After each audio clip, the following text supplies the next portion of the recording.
एक यादव को दौड़ाकर तलवार से उसका गला काट कर धड़ से अलग कर देता है उसके ही माँ के सामने।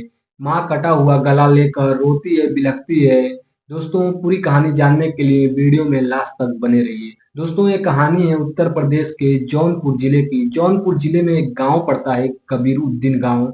इसी गांव में एक यादव परिवार था।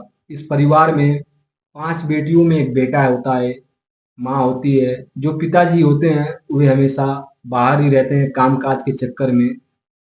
इस परिवार का पड़ोसी से लड़ाई झगड़ा चल रहा था आज से 40 साल पहले, एक जमीन के टुकड़े को लेकर। आज भी बहसबाजी होती रहती थी।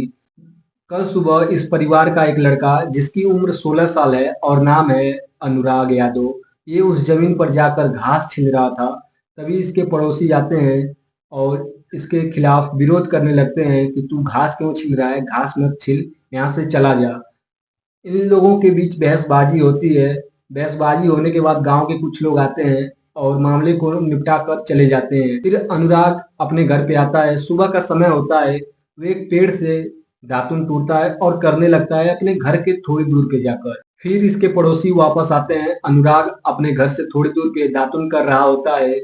वे आते हैं और तलवार जैसे ही निकालते हैं, अनुराग की नजर पड़ती है, वहां से भागने की कोशिश करता है चिल्लाते हुए। माँ के कान तक जैसे ही अनुराग की आवाज पहुंचती है, क्योंकि घर से पास में ही था अनुराग, ज्यादा दूर पे नहीं था।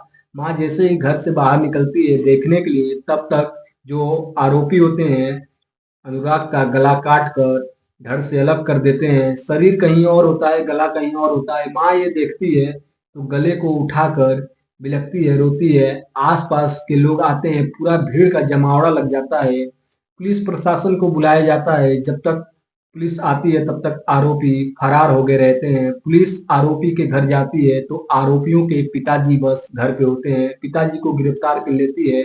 और जो आरोपी होते हैं मैं बताना चाहता हूँ। एक आरोपी है, वे रिटायर्ड दरोगा है, उसका नाम है लालता यादव, और उसी का बेटा उसके साथ में होता है और उसका नाम है रमेश यादव। ये दोनों ही मिलकर अनुराग का गला काटे हैं। फिलहाल दोनों आरोपी फरार हैं। पुलिस टीम बनाकर इन दोनों आरोपियों की खोज कर रही है। जल्द ही इनको गिरफ्तार कर लिया जाएगा। दोस्तों, आज ये जो मैंने आपको कहानी सुनाया ये बिल्कुल रियल है और कल की ही घटना है, और मुझे बहुत दुख हुआ आज ये कहानी सुनाते हुए।